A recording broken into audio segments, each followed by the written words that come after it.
Welcome back to Dad's office for part 3 of how does your bug out bag stack up. So this is going to be the standalone survival kit that I carry in my bag, just in case I have to ditch the whole entire bag and all of the extra contents. As long as I grab this bag right here, I'll be in pretty good shape, as well as using it for, supplement with everything else in the bag. So first things first, this is going to be a Maxpedition beefy organizer, which it is packed completely full. So the first thing you probably noticed, I keep one of the paracord bracelets on here, but this is the Outdoor Edge Paraclaw that keeps the little blade in there. I guess it can't ever hurt to have another little blade, but also have some little bit of paracord too. Behind here I keep tin foil. I think that's a 2x2 square of the heavy duty tin foil, aluminum foil, whatever you want to call it. And then behind the patch here, that's where I keep a couple of the sewing needles, because that way they're not getting lost or you're getting stuck with them or anything like that. So that's a pretty good little idea there. Of course, you could put all kinds of different stuff back behind that. You could put a couple matches, or a small, like, say, razor blade, anything really, all kinds of stuff. So alright, now opening her up, getting into the contents of the bag here. I guess we'll just start on this side and work our way over. So first things first, we'll pull this off and check it out. So I just attached this to my knife, which for this kit I've chosen the Cold Steel Pocket Bushman.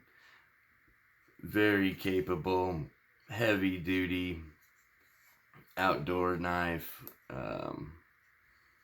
Got a pretty good sized blade on it. Let's see, I think it's right about 4 inches. Let's see here. 4.5 if you go from back here, but actual cutting edge on it, let's say it's about right there. So yeah, about a 4-inch actual cutting edge on it. So, but very tough. You can baton with this knife. You can do anything you need to do with this knife. Weird way of closing it up, but great knife. Check out the reviews on that if you're not familiar with this knife. Also on this little ball chain, which of course it can be taken off quickly and easily. I just do that to make sure if the kit were to come open, it would stay attached to the kit no matter what. So right here, this is going to be one of the this is that True brand, one of the little peanut lighters.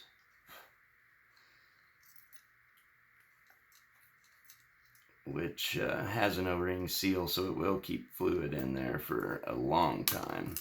But then also right here is one of the Zippo fuel canisters, which it's really neat.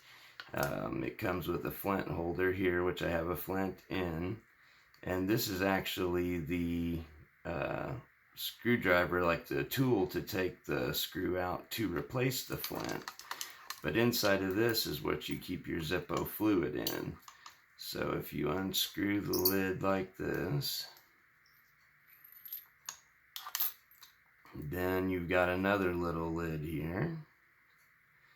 You can unscrew that lid, and then you can fill your stuff, and they are all rubber sealed, so it will not leak out or evaporate, so it'll hold fluid for a long time. So I kind of thought that was pretty good to keep in the kit, because then you can obviously use that to fill this lighter, or in a dire need, you could just literally pour that on whatever you needed to start on fire, and get it started that way. And then to add the fluid to it, this whole top assembly unscrews. Be very careful because I got quite a bit in it here. Yeah, the fluid level's right at where I put it at to begin with, or if it's changed any at all, I can't tell. It's such a minimal amount if it has changed, but it's also rubber sealed, so this is all completely sealed with rubber gaskets. So that's that portion. So we'll go ahead and get that out of the way. Next, you're going to have the Exotac fire sleeve with your Bic lighter. These are nice. They float. They're waterproof.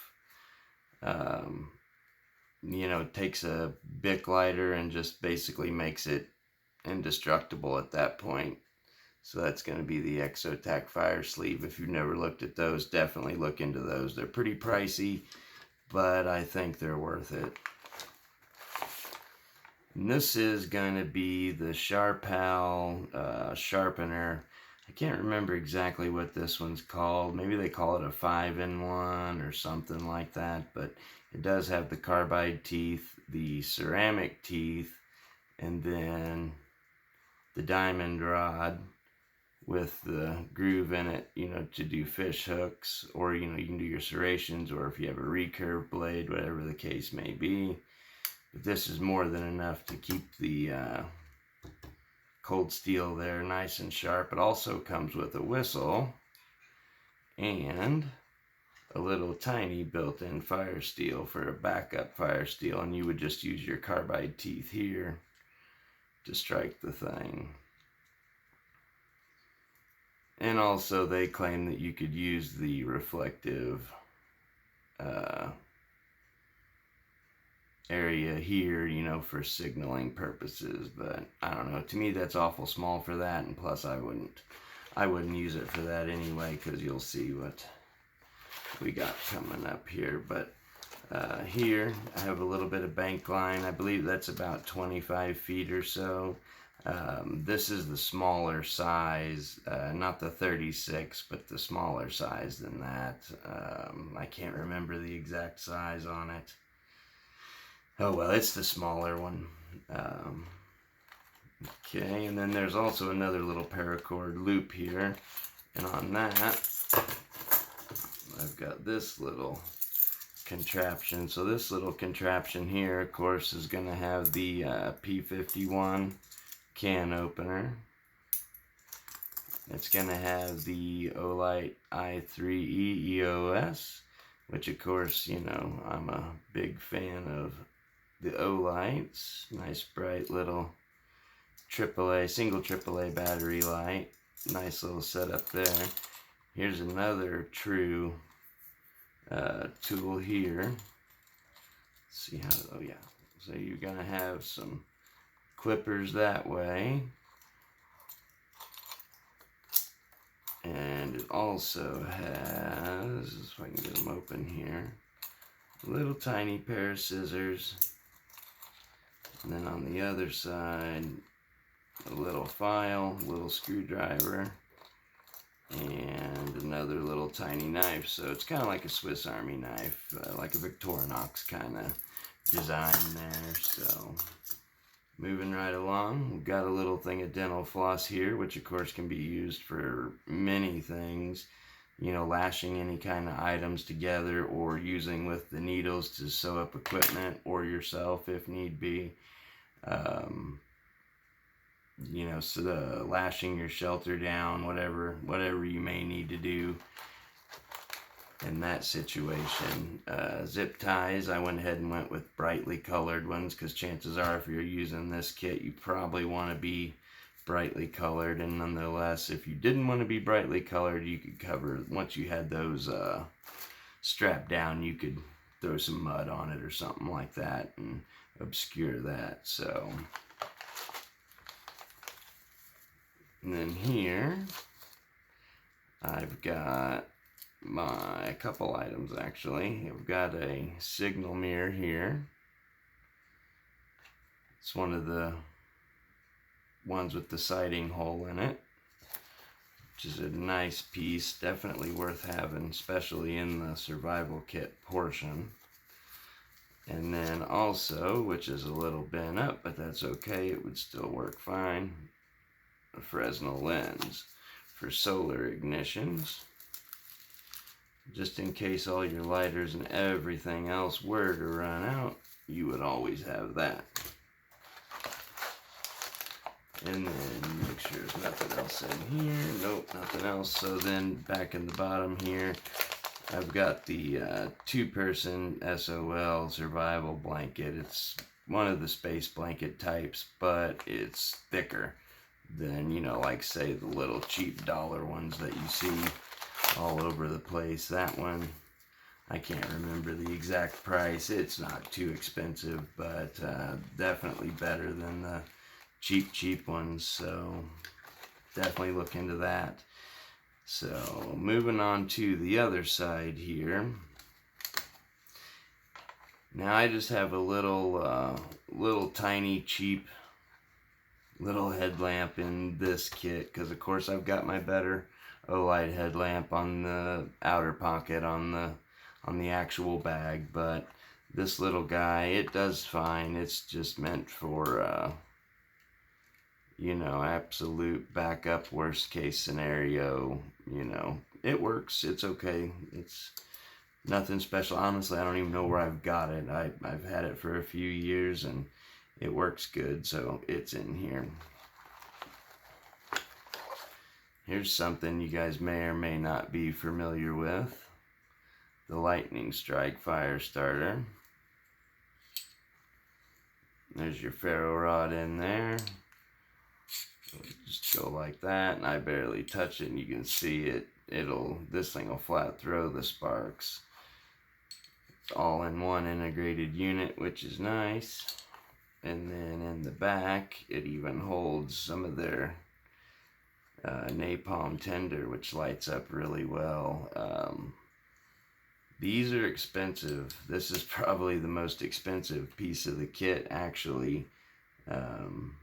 More so than the knife even. This year's like $60 for this thing, but it's very good, very good. Yeah, it's not something I would use on a daily basis. It's more of an emergency type deal. So moving right along over to this little jewel here.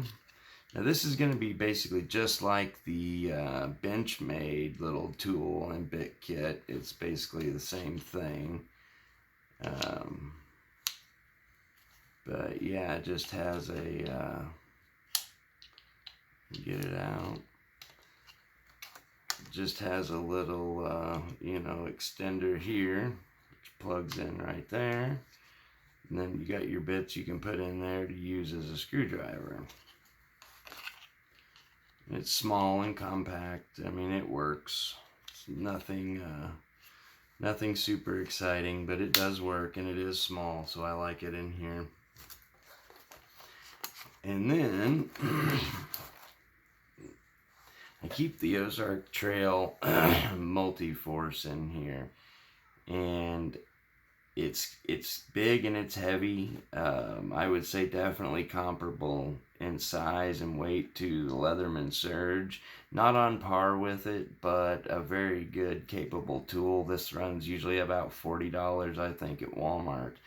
But one big advantage that the Multi-Force has, and this is why it's in here, when you buy it, it is included with the bit extender that, you know, comes included with it, whereas on the Leathermans it does not. That's one reason. The second reason is Leatherman uses their proprietary bits, so they're the real thin bits. This one just comes with a regular 1/4 inch, so you can use any bits in this tool, which is nice. So that way you could use anything you came across if, you know, you were to. But I just think that's a good reason to keep it in here because of the versatility. And these things are pretty tough. I mean, tough enough, you know, you're really gonna have to be trying hard to tear this up. So we'll maybe visit that in another video, but there's lots of videos on that, I'm sure. So moving right along, here I've got a little arrowhead set. I believe BattleBox may have had something very similar to this in it at one time, but they're pretty nice little arrowheads in there, and gigs, and here's a little frog gig, or fish gig, whatever you want to use it for, really, gig anything. But they work pretty good. Let's see, I can't remember the brand on this one. I know Marbles makes something very similar to this.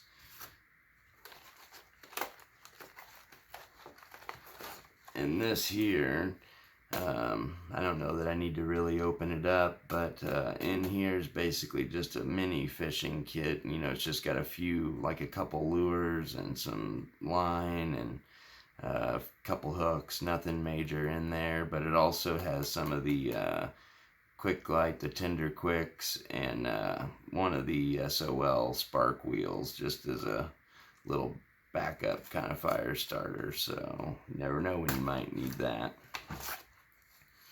And this is my Hydro Blue water filter.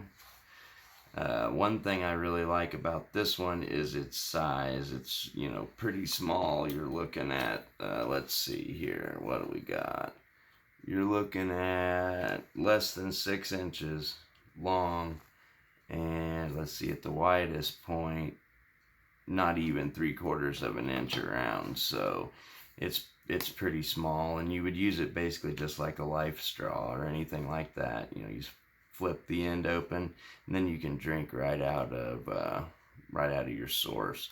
And also it has replaceable, if I can get it off of there, replaceable pre-filters. So, and there's the hollow fiber filters in there. These work really good. These filter down, I think, to 0.1 micron, if I'm not mistaken. Have to look that up to be sure on that, but yeah, I think that's what it is. But either way, it's basically got the smallest filtering out of most of the popular filters.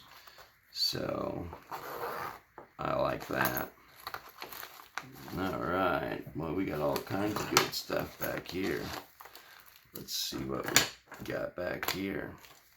So I've got just a couple regular old Ziploc bags here. One's a gallon, and I think one's a quart. Just for water collection, basically, to use with this, or if you know you needed it with anything else for whatever reason. Okay, and here I've got like a little med kit here with a little SE card in there, because it does have a little bit of information on it. But in this kit, you see I've got an emergency there, which, you know, you can use one of these bags to whip some of this stuff up. And oh, there's some band-aids in there, and a triangle band-aid. And I don't have a tourniquet, of course, in this kit because of size. Plus, with this triangle bandage, you can makeshift a tourniquet or bandages or sling or just anything you might need to.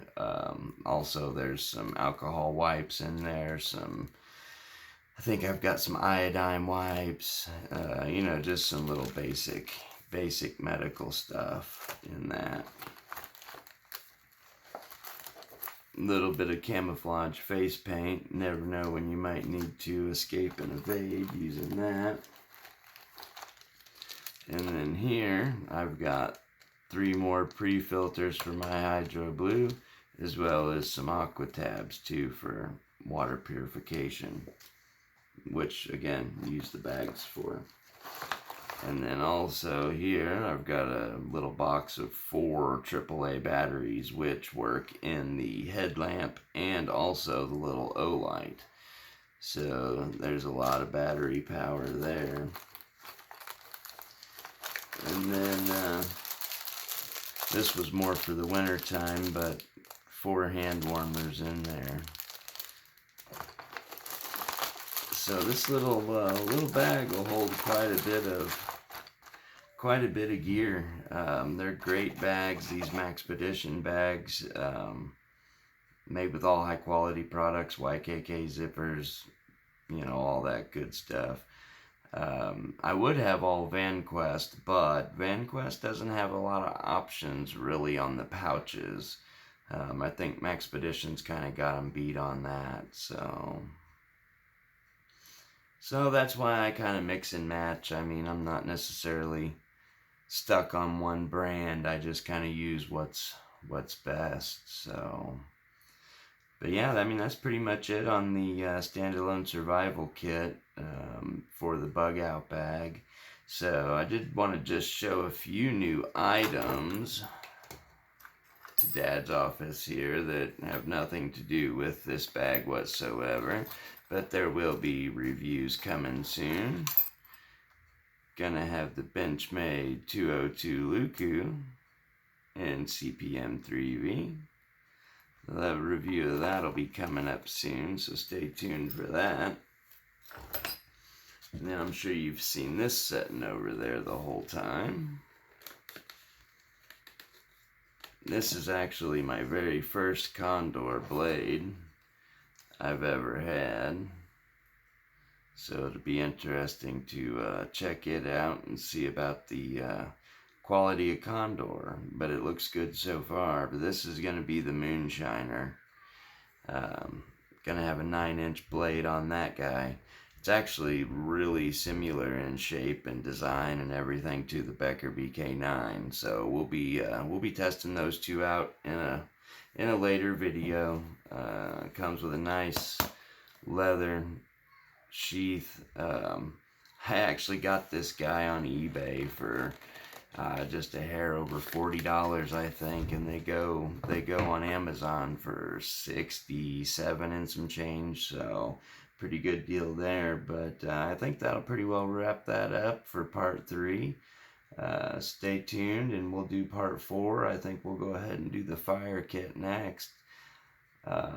May combine the fire and fishing together, since they're not going to have near as much stuff in it as this one did. But yeah, so again, go ahead and subscribe if you guys would. As soon as we get to 25, we'll do that giveaway. So looking forward to doing that, guys. So have a good one, and we'll see you again for part 4.